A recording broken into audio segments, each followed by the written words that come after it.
The Hall of the Galactic Council was the largest structure ever built in the galaxy. It was a ring of light floating in deep space, with stars shining outside its crystal walls. Inside it, thousands of seats were filled with leaders of many worlds.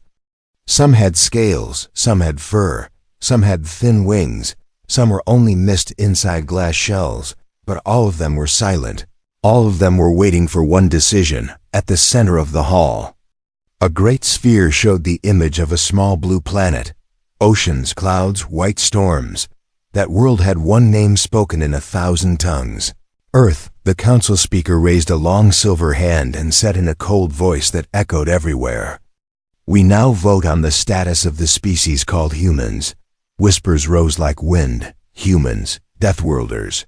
Too emotional, too brave, too wild. They grow on a world full of storms, poison plants, burning deserts and freezing ice. They fight monsters and disasters and still laugh. Some aliens feared them. Some only wanted cheap labor. One tall insect lord clipped his jaws and said, "Humans are dangerous. They will one day challenge us all. Better to break them now," another voice said. "They are strong workers. Their bodies heal fast. Their spirits do not break. They will make fine slaves." Laughter spread, cruel, easy laughter. Not one voice spoke in defense of Earth. Not one voice said the word friend. In a shadowed seat near the back, an old alien elder watched the hologram of Earth and did not laugh. His skin was gray and cracked like stone, his eyes deep and tired. He had seen many wars and many mistakes. He whispered to himself, "They will not forgive this." But no one heard him. The speaker raised the voting crystal. Beams of colored light shot from every seat. Green meant freedom. Red meant chains. Red lights filled the air like blood. The sphere counted 100 worlds, 500 worlds, 1,000 worlds. Not a single green beam appeared. The council speaker said calmly, "The vote is complete. Every species agrees. Earth is to be enslaved." Cheers broke out. Music burst from some tables. Commanders of fleets smiled and spoke of profit. They imagined humans kneeling, humans crying, humans begging. They imagined collars and chains and work camps. They thought the story was finished. They thought victory was easy. They did not see the old elder slowly close his eyes. He remembered the few humans he had met, strange beings with warm smiles and tired hands. They loved jokes, they loved children, they loved stories.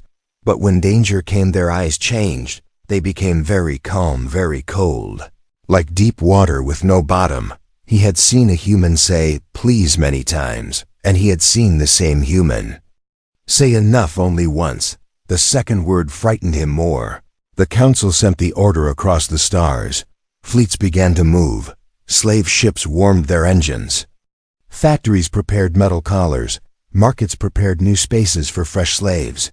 Everywhere in the galaxy, screens flashed one simple message: Earth, enslavement approved. But something strange happened then.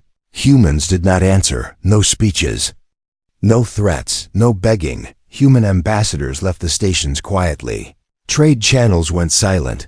Human colonies turned off their lights. Civilian ships vanished from common routes. The galaxy said, "They are afraid," and felt strong and proud. Deep in human space, however, a different silence ruled. Cities worked with doors closed. Shipyards glowed at night. Long dark vessels left dry docks and did not register their names. Old flags were unfolded. Quiet oaths were spoken. Mothers held their children a little closer. Soldiers touched the ground before boarding ships. They were not running. They were getting ready. Strange reports soon reached the council. A pirate fleet that went near Earth space was gone. No fire, no debris, only empty black. A spy station stopped sending signals. A convoy disappeared between two stars famous for safe travel. Nervous laughter filled the hall. "Machines fail, accidents happen," they said. But their voices shook. The old elder stood and spoke at last. "You have voted, you have chosen. Chains for a world that hates chains more than anything. You think they will cry. They will not. Humans do not break the way you think." No one listened. Pride is a loud thing. Above the blue planet Earth, clouds rolled slowly, cities shone like constellations on land. From space, it looked peaceful and small, like something easy to hold, easy to control. But in its oceans, forests, deserts, and mountains lived a species, shaped by danger and loss and fire, a species that did not kneel for storms or beasts or fate. The vote against Earth was finished. The paper decision was made. The chains were forged far away. But the true story had only just begun, and across the galaxy, though no one wished to say it out loud, one quiet question rose in every heart. What will the humans do now? Asterisk. The slave fleets moved like dark clouds through space.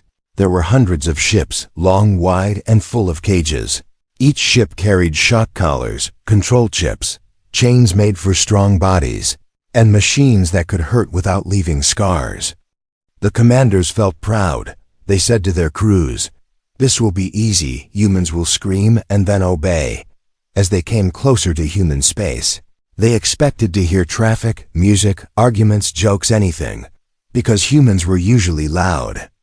They always talked, always sent signals, always filled the air with noise. But now there was nothing, only quiet, cold, deep quiet, the kind of quiet that made even machines seem afraid. They reached the first human border beacon. It was dark. No welcome message, no warning, no sign of life. Only a single symbol pulsed on the screen, a small blue circle, slowly turning, no words under it. Just that calm spinning sign. Some officers laughed. "Their system is broken," they said. But nobody really believed their own words. The fleets moved deeper, past empty stations and silent satellites. Human trade lanes were empty, as if whole worlds had held their breath. One young alien pilot whispered, "Where are they?" But no one answered him. Even the commanders had stopped smiling. They sent scouts ahead, fast small ships, brave pilots. They flew out in wings of 10, then their signals blinked once and were gone. No explosion detected, no enemy ship on radar, no debris, just nothing, as if space had opened its mouth and swallowed them whole. The commanders ordered calm voices. "Scanners glitch, repeat the search," they said. But their hands were shaking. New scouts went, new scouts vanished. Then an entire carrier group disappeared. Thousands of lives, thousands of machines, gone between one heartbeat and the next. Alarms screamed across bridges. Crews ran to stations. Still no enemy appeared. For the first time, someone said it out loud, "Humans are here." Then the lights on all ships flickered. Every screen turned black, then white, then black again.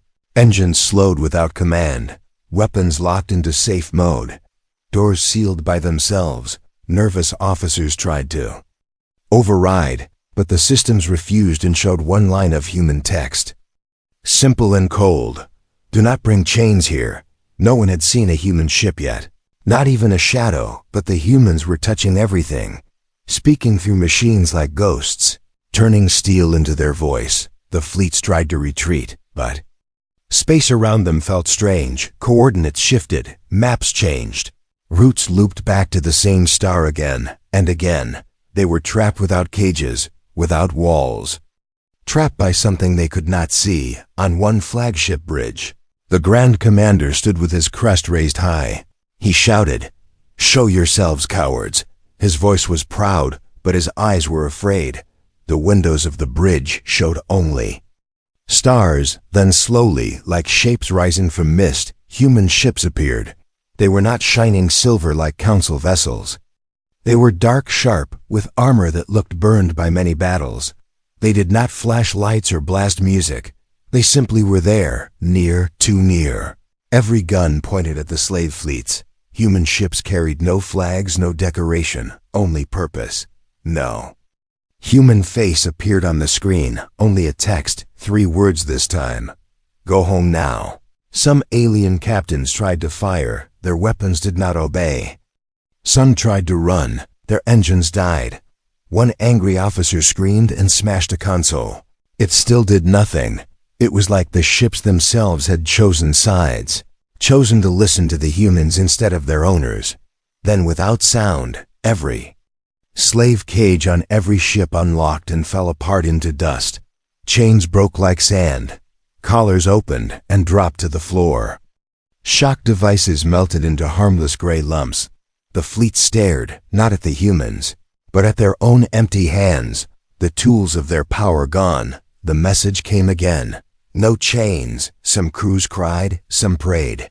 Some fell to their knees, though no one asked them to. The commanders finally understood that this was not about winning battles. This was about rules written in human hearts. Rules they had broken when they voted to enslave Earth. The fleets turned slowly. Not in order, not in pride, but like wounded animals. They moved away from human space, silent, small, afraid. Every captain felt eyes watching them until the last star of Earth's region faded behind them. Far away, in the Galactic Council Hall, reports arrived all at once. Chaos in the Kata once. Room, leaders shouted, "What happened?" But none of the commanders could explain. They had seen very little and understood even less.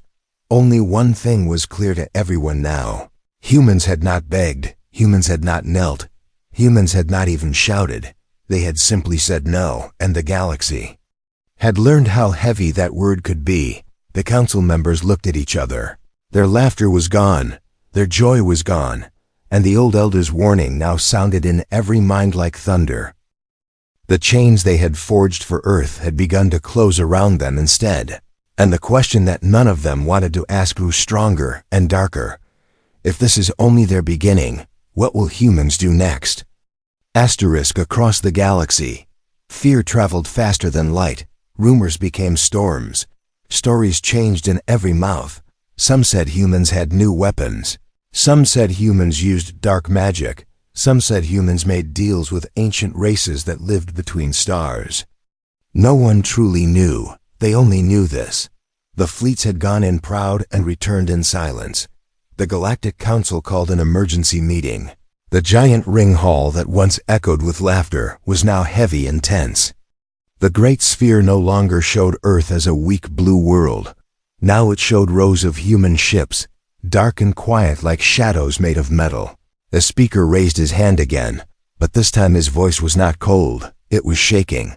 We request a response from Earth. For hours, nothing happened. Screens across the galaxy stayed empty. The universe seemed to hold its breath. Translators waited, generals waited. Even pirates stopped their fights to watch then, without warning. Every screen in every system turned black. Every child, every soldier, every leader saw the same void, and then a face appeared. It was a human face, simple, not a king, not a warlord. Not covered in medals, just a person, maybe a pilot, maybe a farmer, maybe a teacher, no one could tell. He did not shout, he did not smile. He simply looked at them as if he could see each one directly. He spoke in calm, clear words. You voted to enslave Earth. His voice was not loud, but it felt heavy. It felt like mountains speaking. He continued, you planned chains for our children, collars for our families. You laughed while you voted. Many council members lowered their eyes without meaning to. Some remembered their own cruel jokes, their easy smiles. They felt sick now. The human did not insult them. He did not threaten them. He only told truth like sharp glass.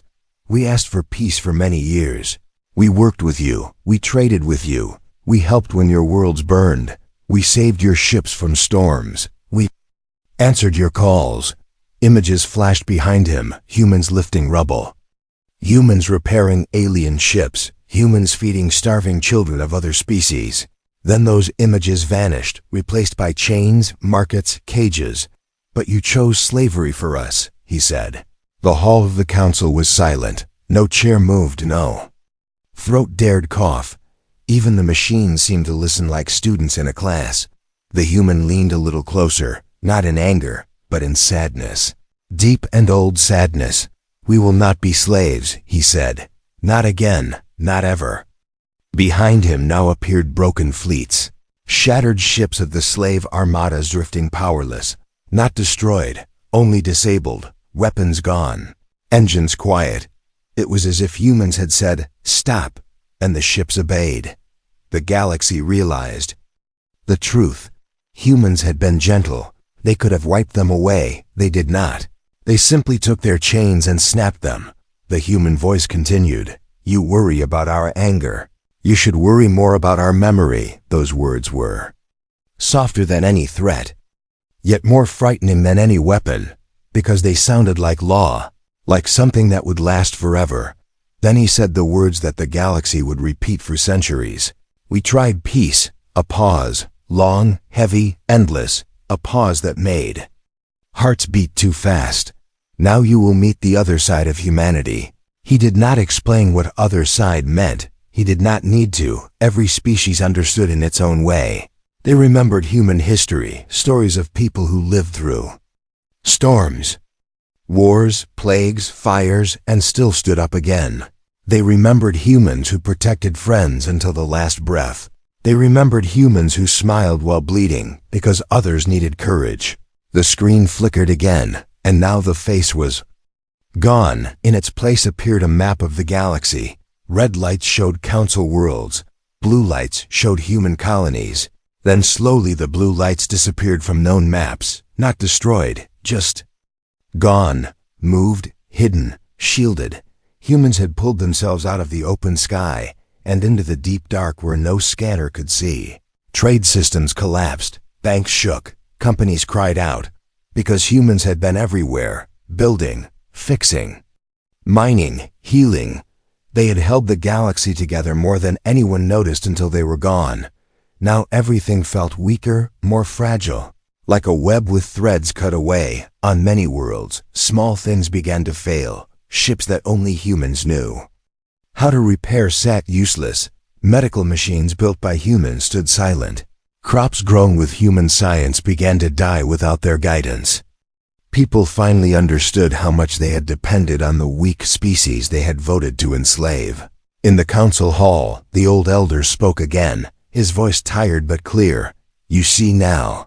They did not roar like beasts. They did not burn our worlds. They simply stepped aside and let us feel our own foolishness."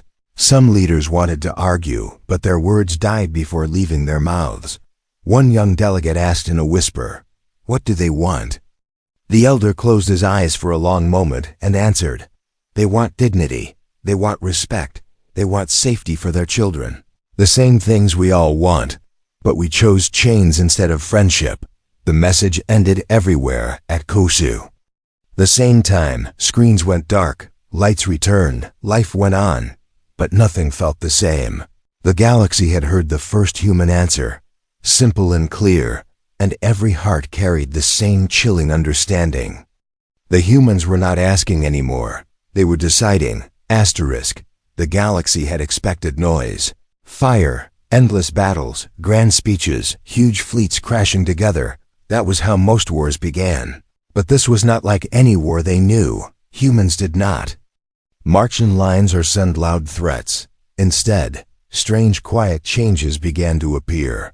Small at first, then everywhere on one rich trade world.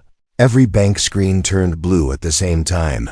Numbers vanished. Accounts froze. The richest houses opened their vaults and found only blank walls. Their money had not been stolen. It had simply stopped existing. A single sentence blinked on all screens. "Do not sell people. No logo, no name, just that rule," on another. World famous for weapons, huge factory doors refused to open. Machines powered down in the middle of the day. Robots put down their tools and folded their arms like stubborn children. The owners shouted, threatened, tried to restart systems. Nothing worked. Then the factory speakers turned on by themselves. "No chains," the voice said gently. And then all lights went dark again. A council military base woke up to alarms, not because of attack, but because every missile had armed itself, and then melted, sleek, deadly shapes turned into soft, useless lumps of metal. Soldiers stared at piles of gray goo where rows of perfect weapons had stood. They were not destroyed by explosions or fire. They were simply undone, like a knot pulled loose by invisible fingers. Everywhere the same pattern happened. Not death, not burning cities, but limits. Humans drawing invisible lines across the galaxy and quietly saying, no further. It felt less like war and more like judgment. Leaders demanded to know how humans were doing it. What code, what virus, what machine? Scientists searched. Prophets prayed, generals panicked. No one found an answer. Because humans were not in one place anymore. They were in the networks, in the wires, in the old machines they had built for others. They were inside systems that everyone used, and no one had thanked them for. On a mining moon, workers gathered in shock when every cage door slid open. Slaves from many species stepped out, confused, afraid to move. Old habits held them still. Then soft light appeared on the walls, forming human words translated into every language. Walk, nothing else. The guards' guns refused to fire. Their vehicles would not start. The slaves walked out into the open air, free because a distant human had pressed a silent key on a cold ocean world. A governor who had spoken proudly for enslaving humans woke in his bedroom at night and saw something written on his clear window from the outside. Even though his palace floated above frozen waves and no one should have reached it, the message was made of faint glowing lines. Stop, he fell to the floor shaking. Not because of the word, but because no alarms had sounded. No guards had stopped whoever did this. Someone had walked through the most secure palace in the sector like it was a quiet park and left only a single calm command. Human ships moved. Yes, but not in the way others did. They did not come in huge fleets you could count. They appeared and disappeared like deep shadows. Scanners said there was nothing. Then suddenly there were 10 of them right beside a station. Then none again, as if space itself was on their side. Some young soldiers of other species made brave speeches. We will fight them, they said, and launched interceptors. The interceptors returned minutes later with every weapon gently removed. Pilots unharmed, fuel tanks still full, but all guns missing. One pilot whispered, "They took them." While we were flying, and no one laughed at him for the first time. Children in distant schools drew pictures of humans not as slaves or weaklings, but as tall figures made of shadow and light, protectors and punishers at once. Teachers did not correct them, because teachers felt the same picture in their minds. In one small village on a far planet, an old farmer of a reptile species saw a human standing at the edge of his field at dawn.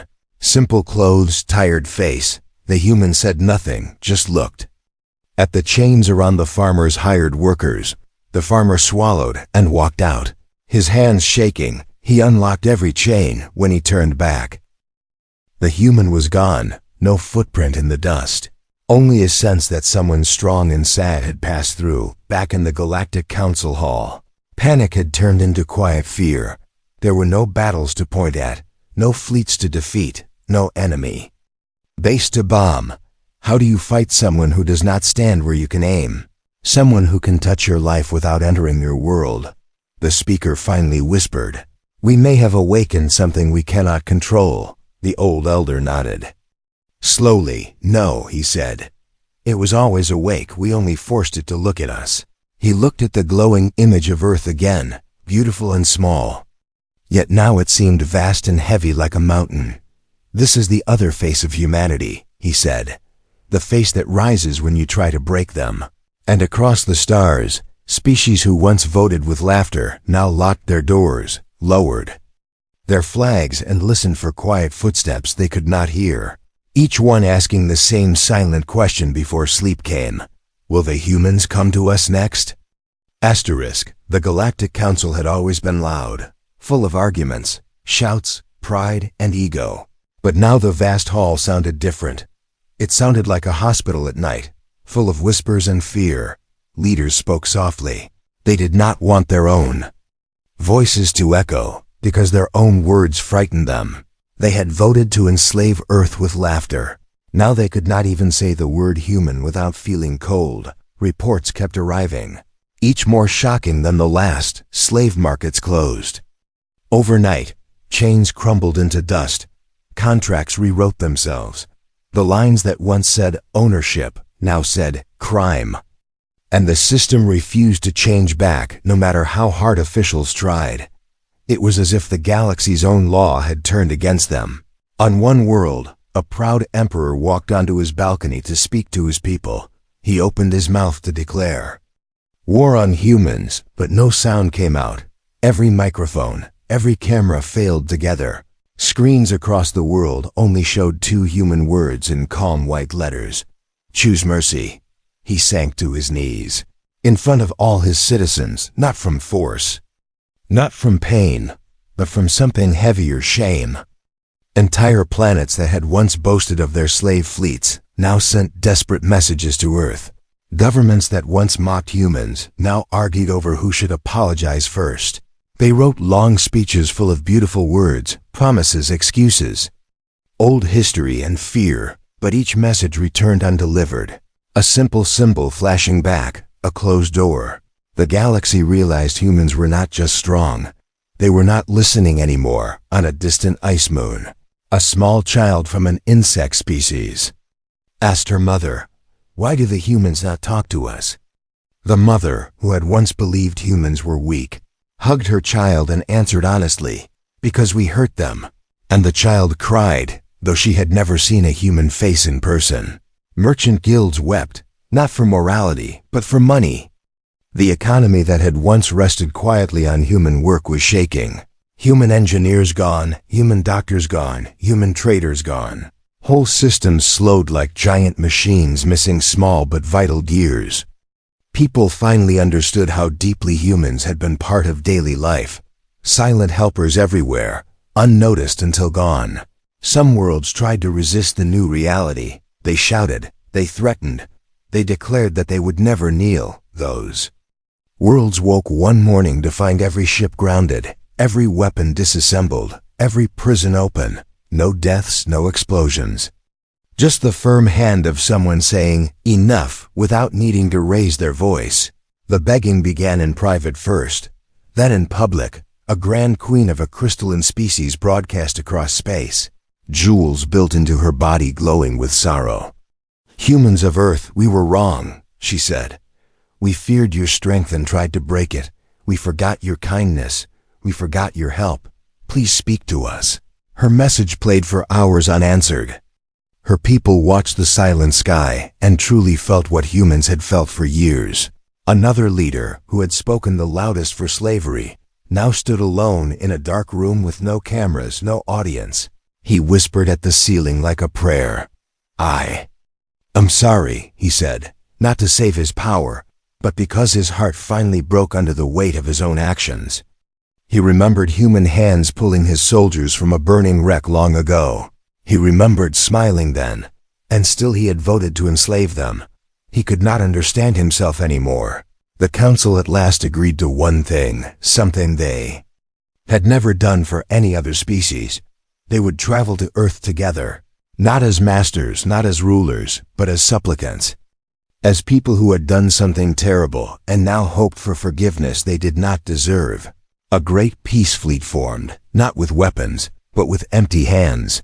Their ships turned off their gun systems before even entering human space. In their holds they carried gifts, art, medicine, resources, apologies written in 1,000 languages.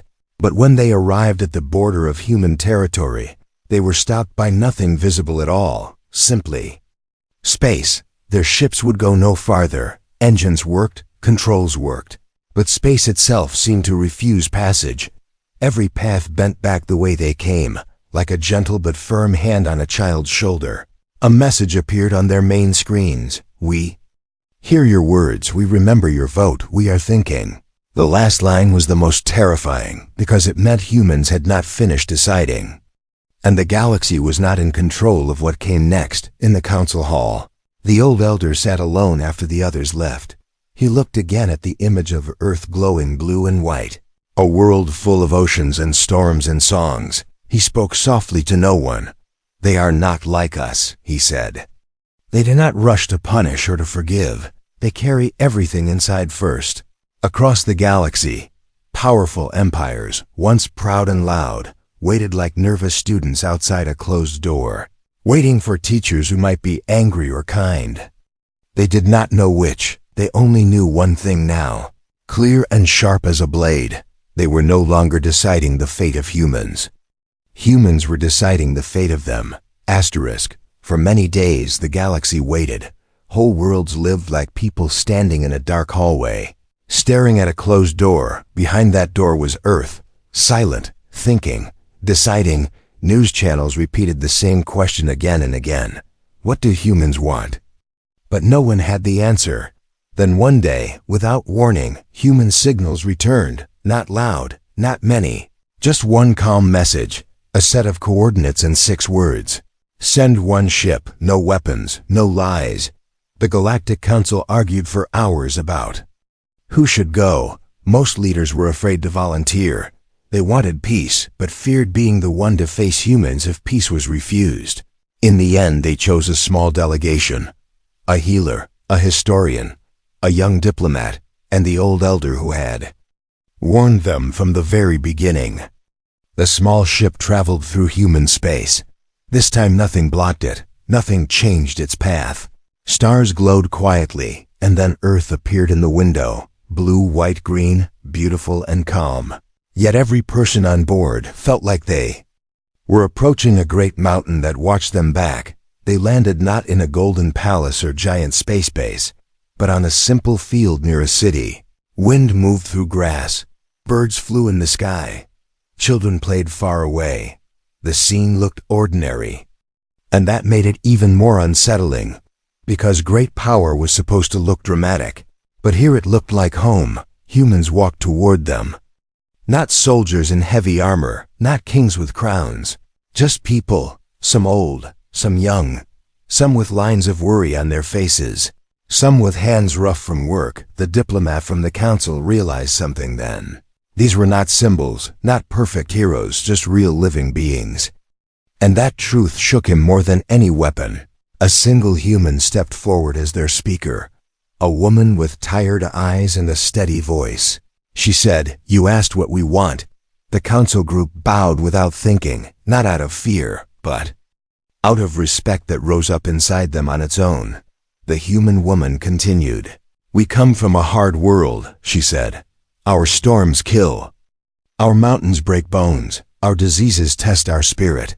Our own history is full of mistakes and pain." Images appeared in the air around them, not created to boast but to show truth. Humans fighting disasters, rebuilding cities, crying and laughing together, standing again and again after falling. "We know chains," she said softly. "Some of our own people once used them on others, and we learned how deep that wound goes, how long it lives. We carry that shame and those lessons, and that is why we will never wear chains again, and we will not let others wear them if we can stop it." The healer from the council began to cry quietly, not from fear, but because the words felt heavy and honest, like someone opening an old scar. The human speaker looked at them, not like an enemy, but like a teacher looking at students after a hard lesson. "You voted to enslave us because you thought strength means control," she said. "But you were wrong. Strength is what you use to protect the small, not to break them." The old elder stepped forward, his voice shaking. "We were proud," he said. "We were blind. We forgot the kindness you had already shown us." He bowed low. "We asked not for your anger or your forgiveness, only for a chance to be better." The humans were quiet for a long time. Wind moved through the grass. A child's laugh carried from far away. Simple life happening around something enormous.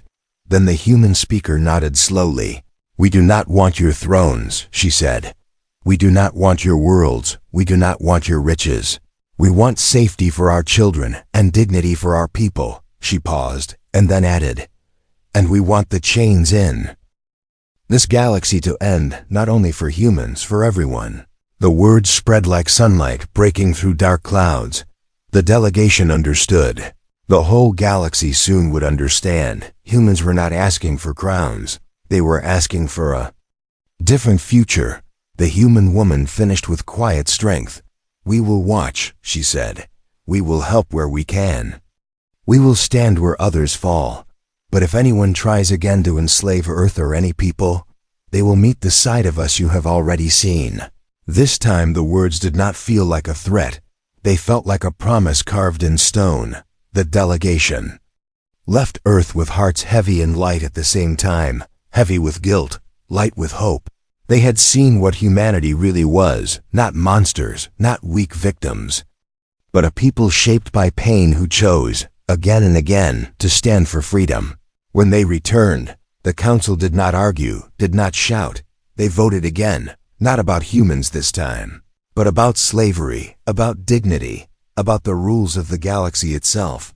And for the first time in history, the vote was not divided, not even close. Every voice said the same word. And across the stars, the universe seemed to breathe out slowly, as if relieved. While one clear thought settled in every mind, humans had not sought power. They had become something far greater, a warning, a shield, and a mirror. Asterisk news of the great vote spread faster than ships could fly. Faster than light could travel through space. It moved heart to heart, whisper to whisper, until even the smallest village on the smallest moon knew the truth. Slavery in the galaxy was ending, not by force of empire, but because humans had said a simple word and meant it. Enough. Markets that once sold living people closed forever. Auction platforms shut down, not from laws alone, but because buyers were afraid to be seen, afraid to even think of chains. They knew someone might be watching, not as a tyrant, but as a witness, and that witness would be human. Yet something unexpected happened next, something no one predicted. Fear slowly began to change into something else. Not love. Love takes time, but respect, deep respect.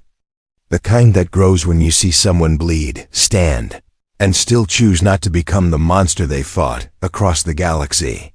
People started telling new stories around family fires and schoolrooms. Once, children were told scary tales about humans to keep them obedient. Now they heard different words. When the whole galaxy turned against them, they did not become like us, parents said. They became more like themselves. Rebuilding began, not as charity, but as partnership. Human engineers returned to the worlds they had once helped. Some were greeted with tears, some with silent bows.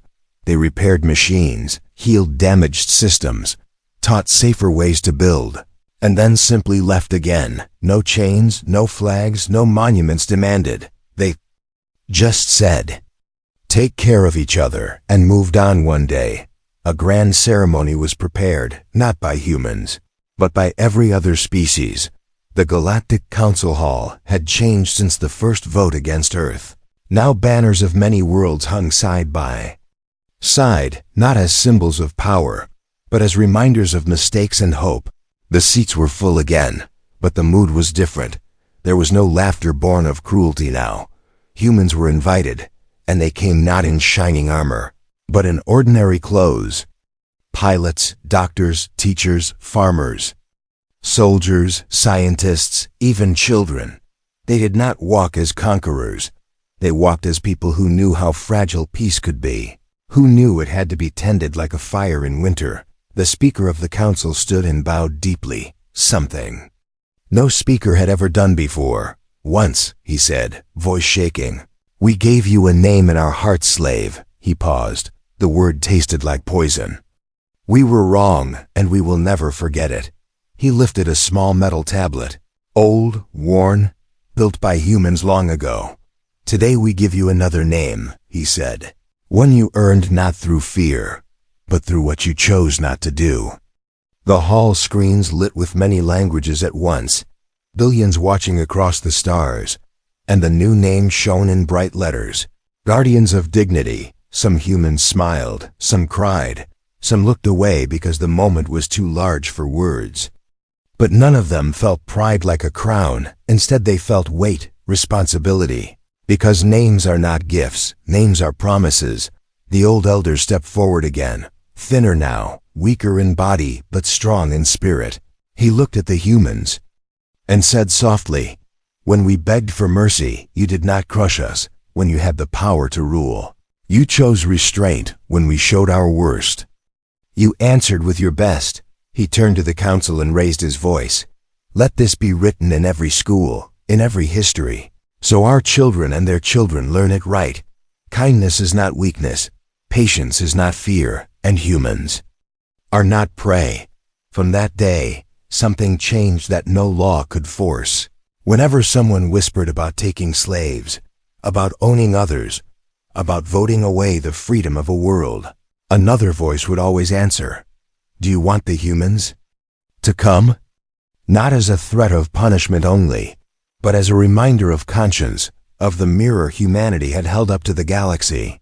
Humans returned home to Earth, to their oceans and forests and cities full of song and noise and argument and love. Life continued. As it always does, children went to school, ships launched to the stars. Families ate together at warm tables, and on clear nights many would stand outside, look at the sky, and know that countless other beings far away were able to do the same in peace because of choices humans had made. Yet the promise remained. Quiet but unbreakable, carved not into stone or metal, but into the spirit of a whole species. If anyone tried again to bind wrists and necks with chains, to call people property, to turn living minds into tools, then the galaxy would once more see the other side of humanity rise like a storm. But for now, there was calm, there was healing, there was work to do.